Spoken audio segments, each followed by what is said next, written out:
Selamat pagi, salam sejahtera untuk kita semua.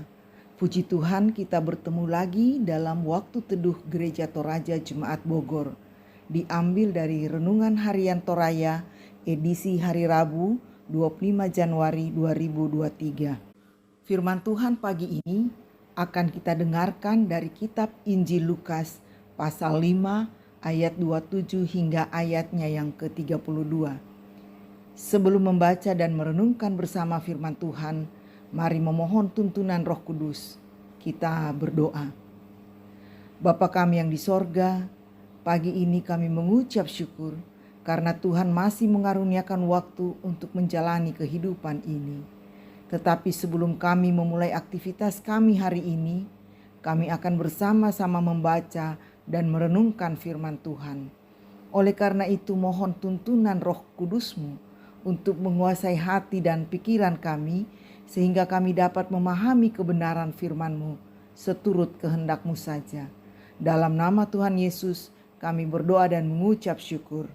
Amin. Bacaan kita dari kitab Injil Lukas pasal 5 ayat 27 hingga ayatnya yang ke-32. Kemudian ketika Yesus pergi keluar, ia melihat seorang pemungut cukai yang bernama Lewi sedang duduk di rumah cukai.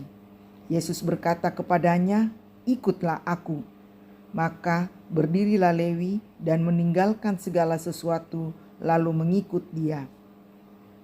Dan Lewi mengadakan suatu perjamuan besar untuk dia di rumahnya, dan sejumlah besar pemungut cukai dan orang-orang lain turut makan bersama-sama dengan dia. Orang-orang Farisi dan ahli-ahli Taurat bersungut-sungut kepada murid-murid Yesus. Katanya, "Mengapa kamu makan dan minum bersama-sama dengan pemungut cukai dan orang-orang berdosa?" Lalu jawab Yesus kepada mereka, katanya, "Bukan orang sehat yang memerlukan tabib, tetapi orang sakit. Aku datang bukan untuk memanggil orang benar, tetapi orang berdosa, supaya mereka bertobat." Amin.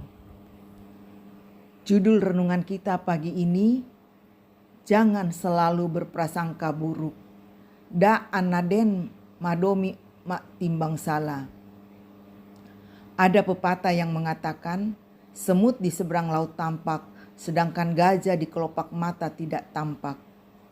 Pepatah ini memberi kesan bahwa seringkali kita terlalu gampang mempersalahkan orang di sekitar kita, sementara kita sendiri justru melakukan hal yang tidak baik di hadapan Tuhan.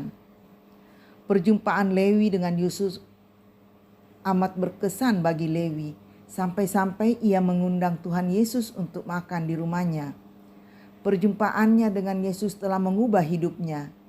Ia meninggalkan kesibukannya sebagai pengumpul pajak, kemudian menjadi salah seorang pengikut yang menemani Yesus berkeliling di tanah Galilea dan Yudea.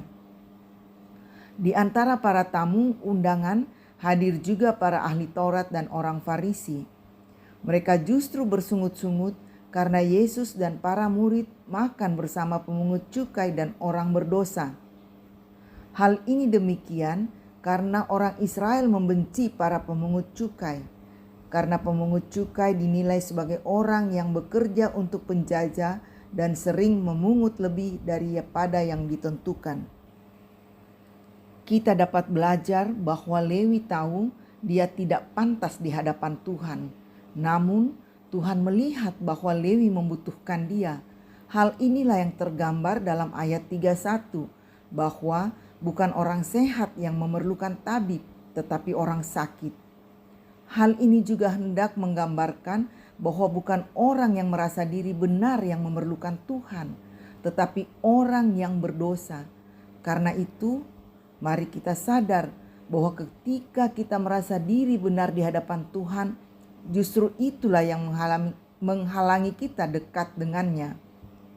Lewat kisah ini, kita diajak untuk melihat diri kita, seberapa jauh kita telah hidup benar di hadapan Kristus dalam menjalani kehidupan kita. Amin. Mari kita berdoa. Tuhan Bapa dalam surga, Terima kasih untuk firman yang sudah kami dengarkan. Mampukan kami untuk hidup seturut kehendak Tuhan dan tidak gampang menghakimi sesama dan merasa diri paling benar. Berikan kami kerendahan hati dalam hidup berjemaat dan bermasyarakat. Kami berdoa untuk berbagai pergumulan hidup yang dihadapi oleh jemaat Tuhan.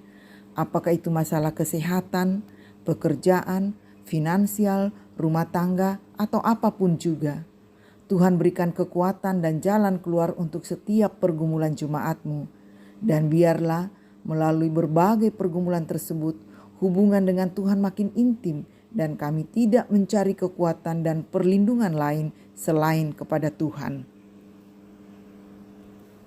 Untuk jemaat yang bersuka cita karena berbagai alasan, Tuhan sempurnakan sukacita mereka dan biarlah segala ungkapan syukur dipanjatkan hanya kehadirat Tuhan.